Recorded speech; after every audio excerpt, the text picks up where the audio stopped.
everyone, hope you're having a great morning. I wanted to hop on and do a real quick aside with you guys this morning and talk about this concept. Quit arguing with those who are committed to misunderstanding you, to misunderstanding your situations, your circumstances, and misunderstanding your life.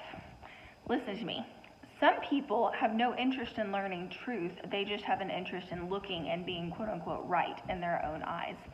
And a lot of people are very opinionated, but they have not matured and they have not grown to the place where they can be shown truth. Amen. You know, Jesus didn't spend a lot of time arguing in pointless arguments in the Bible. He didn't. You know, the Pharisees were constantly trying to trip him up, and, you know, he exerted some energy there, but the majority of his energy was towards saving souls, towards people whose hearts were open, towards people whose motives were good. And the primary times when he did stand up to those bullies, quote unquote, the Pharisees and the Sadducees, were the times when they were directly trying to take him out, or, you know, times when he was trying to give them a second chance to convert them, you know, all this different stuff, right? And so some of you guys, the reason I'm hopping on to say this is some of you guys have been entertaining what I like to call babble from the enemy, noise from the enemy, right? And the enemy works through people. So maybe this is family members in your life. Maybe this is friendships. Maybe this is even people at your church. Sometimes the devil can have a quote-unquote spiritual look to him and still be talking through somebody in an evil way. I'm not saying that person is the devil, but I am saying that the devil uses people, right? And so what he'll do is he will go through someone who is committed to not understanding your circumstance. They're never going to see it through your perspective because they've already determined in their heart not to. Who am I talking to today? Some people, it is pointless to get into arguments with. It is pointless to try to prove your point, to prove your side. What you can do is pray. You can pray for God to open their eyes. I've been through seasons like this in my life where I knew that God needed to work on a person's heart because they were not seeing clearly, but it was pointless for me to open my mouth. It was something that God was going to have to work on them with. Listen to me, ladies and gents. Some people are open and receptive to receiving truth at certain times in their lives, and some people are not open to and receptive to receiving it.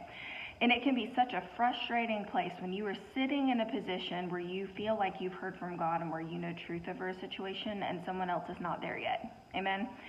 And we've got to learn how to be careful to not, you know, continue to bash our head against a wall when someone has already predetermined in their mind that they're going to think what they want to think over a situation.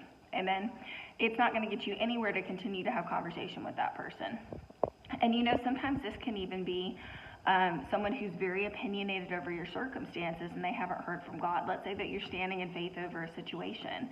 You know, it could be something as simple as like believing God for a healing in your life. And yet the devil will always introduce those unbelieving people to come into your life and to shoot down the promise and go, God didn't really say you were going to be healed. Or he'll use those voices to say, well, does God really heal everybody? I mean, I know he can, but that's more not the norm in your life. So why would you stand for this thing? You know, he will use these voices of people who have already predetermined what they think over a situation when they're not even the ones who heard from God. Amen. To try to discourage you, to try to get you off track.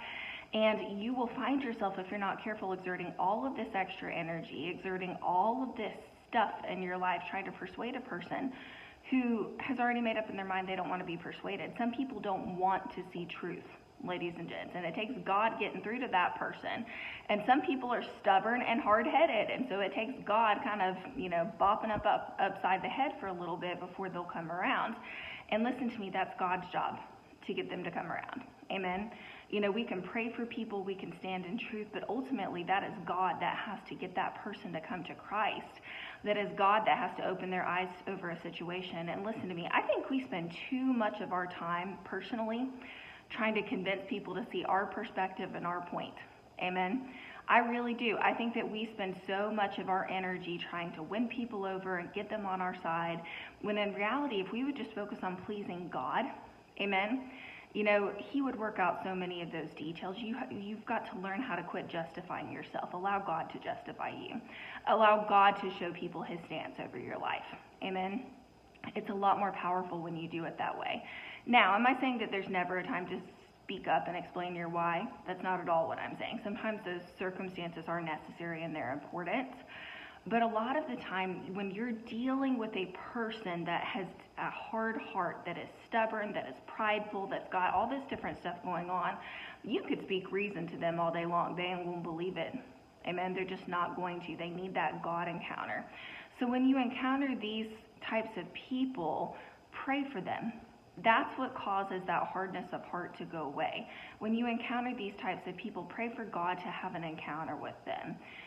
Pray for God to mature them, to grow their character, ladies and gents, and quit trying to argue with people who are committed to misunderstanding you. It's going to get you nowhere. It's going to wear you out. It's going to make you frustrated.